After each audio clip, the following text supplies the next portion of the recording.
The battle with Gas and the heaters is over, and wow, it took our protagonist through the ringer. It has been a long, tough fight, but this chapter is where it finally ends. We open up on the now all-out Gas, causing the ground to rumble with his power. A satisfied looking Alec flies off a short distance, content to watch his show with the other heaters. Opening up with a familiar move against Goku, Gas raises a hand and goes for the force choke again, this time planning to escalate it to a neck snap. Apparently going all out means he's given up on making Goku's death satisfying. This proves quite effective though. While Goku is able to escape via instant transmission, it is clear that using it was tough on him. Goku immediately goes behind Gas, intending to get the jump on him while readying a fist, only to be effortlessly thwarted by Gas, who certainly saw Goku coming. Because of this, Goku would recoil for a moment. But Gas does not give our hero any room to breathe, teleporting right behind the Saiyan and trying to jump scare him. With a crazed grin, he declares that he has never felt better. This new form is burning away every cell in Gas's body, yet he claims to feel ecstatic. Firmly gripping onto Goku's head, he tosses him into the distance, only to then call forth a tornado to trap him and fire off a fusillade of blasts, each of which is increasingly damaging and can prove fatal to Goku if he is not careful. Goku tries to push back against Gas's attack, weathering it as best as he can, but ultimately he falls back to Earth with a slam.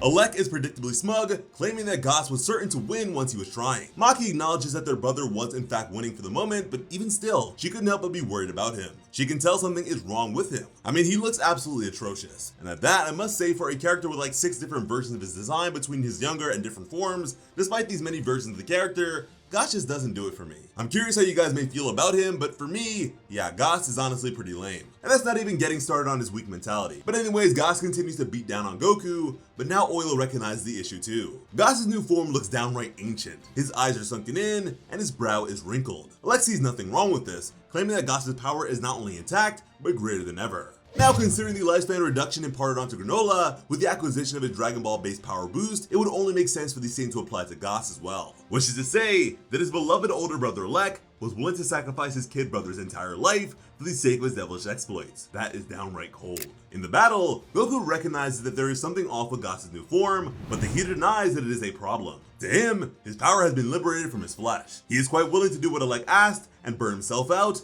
dying to take down his opponent. Gas managed to deliver a rather severe kick projection onto Goku, sending him way up high. But once Goku regained control over himself, he began to rocket back down to Gas's location, which Gas would prepare for with his fist projections, intending to meet the man halfway.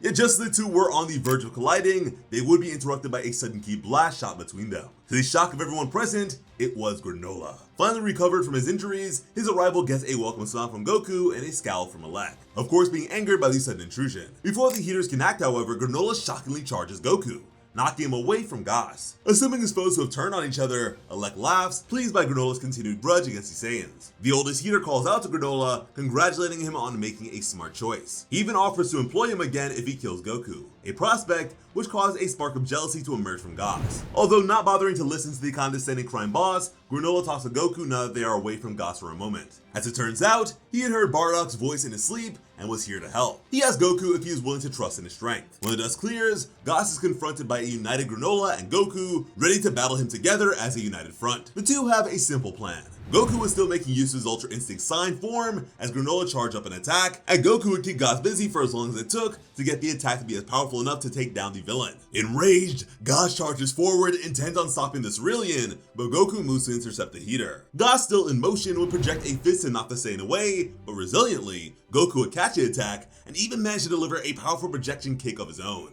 Gas clearly didn't see this coming, as Goku had actually managed to make him draw blood. Goku's Saiyan lineage was certainly on full display as he continued to get stronger over the course of their continued clash. However, this rate of development wasn't nearly fast enough, as a pissed off Gas would project each of his limbs for extended striking range, sending Goku hurtling down to the ground. And as if that wasn't enough, Gas would project a pair of Fufu Tims just to curb stomp the man. Goku looked like a bug embedded in the pavement, but damn did that last hit from Goku hurt. Gas was bleeding from his abdomen, but was satisfied to know that Goku was out of the picture, only to then remember the target he had been distracted from that was still in the process of charging up. Granola had already built up an impressive amount of energy, leaving Gas wide-eyed in disbelief that the guy still possessed such power. The heater tried to intercept Granola's charge, hurling a quick energy blast at him. But just in time, this attempt would be denied by Goku, who had managed to project a protective barrier around Granola. The grounded Saiyan chides Gas, telling him that none of them have given up on beating him down. In his anger, Gas decided to continue his assault against Goku by covering the ground with a massive blanket of ki blasts. It is a big enough attack for even Goku to be taken aback. He would cry out as the attacks connected, still unable to move.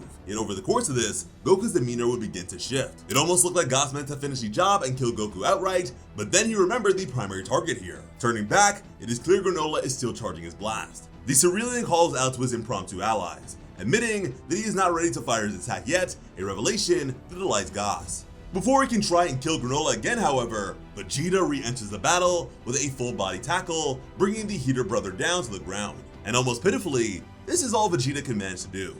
Vegeta yells out for Granola to hurry up and finish his charging. It doesn't look like he'll be able to keep Gas pinned down for long. Finally resolving to help his brother, Maki and Oil make their way to the fight. Alec is annoyed at this, either due to their defiance of his orders, or just because he finds the sentiment distasteful. Still, he doesn't try to stop them. However, the pair are intercepted by Minato. The Namekian stands right in their way, swearing that he won't let them interfere. This amuses the two Heaters, who have no problem with the idea of beating up an older man. However, Minato simply waves his hands, and Maki and Oil fall to the ground, immediately rendered unconscious. Having not managed to throw so much as a punch for his entire fight, Minato boasts that this hypnosis is his one battle skill.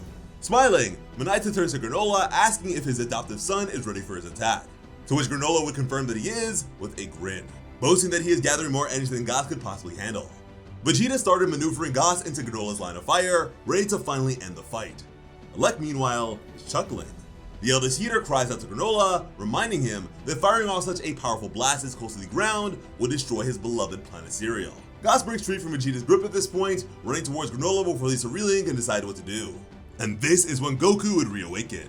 Newly enriched by the power of a tranquil heart, Goku would re-enter his perfected Ultra Instinct state. And with this, similarly to the conclusive sequence against the dreaded Moro, a giant energy construct of Goku formed above the sprawled out Saiyan. Gas looked behind himself, looking a little afraid of this new development. Energy Goku grabs the squirming Heater, easily ignoring Gas's best efforts to escape his grip. The construct took a second to look upwards before tossing Gas high into Planet Cereal's atmosphere, giving Granola more than enough leeway to fire the decisive blast. It is at this point the Cerealian reveals that his vision is deteriorating, making it difficult to make out his now distant target. Thankfully, Oatmeal is here to assist. Granola's targeting computer lines up the shot for him as Vegeta, Minato, and Goku tell him to fire. Finally finding his mark, the last of the Cerealians lets his blast go, the great ball of energy soaring towards a terrified Gas. On the ground, the effect is blinding. Alec looks stunned, while Goku and Vegeta wince at the aftershock of the blast. The ripples intensify, blasting the two Saiyans and Minato away before Granola steps in to catch them. With his remaining allies grounded, Alec is not so lucky. By the time Maki and Oil regain consciousness, there is no sign of their brothers. Vegeta and Goku get to their feet, Goku proudly confirming that Granola has pulled through. Up above, we see Gas still falling towards the ground before finally impacting on the other side of a nearby mountain range. The two remaining Heaters call their brother's name, surprised and worried.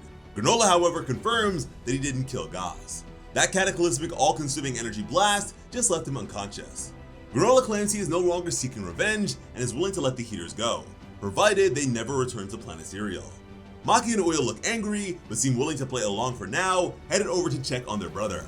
We then have Granola finally apologizing to Vegeta and Goku for his initial fight with the pair, while Gas lies in the massive crater. This isn't quite the end of the Granola saga, but it is the end of the battle between him, the Heaters, and our heroes for the moment. The arc could very well begin wrapping up in the next chapter, with our heroes returning back to Beerus' world to inform him and Whis of their new abilities. We still have one major unanswered plot point to resolve, however: Alec. It's telling that the Heaters' leader has seemingly disappeared following the final confrontation between his brother and our heroes. While he has always let his siblings and underlings do his dirty work, the loss of Gas might push Alec to extremes. When Gas failed up until now, Alec has always responded by simply pushing his brother harder. Now, however, Gas is physically incapable of continuing the fight, and Maki and Oil seem willing to withdraw, prioritizing their brother's safety over destroying Granola and the Saiyans. But what if Alec wants to keep going? What if he wants to take another shot at winning this fight despite everything that has happened? Well, he still has the Dragon Radar, and the Planet Cereal only has 2 Dragon Balls. Will he be willing to put his own neck on the line? Or will he join his siblings in retreat?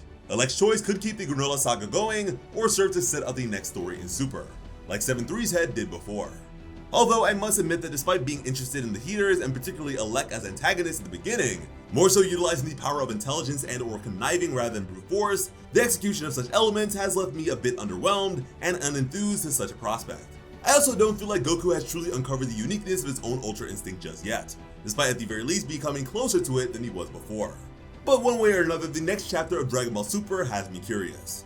As always, I'm Slice of Otaku. Thank you all so much for watching and have an awesome day. I love you.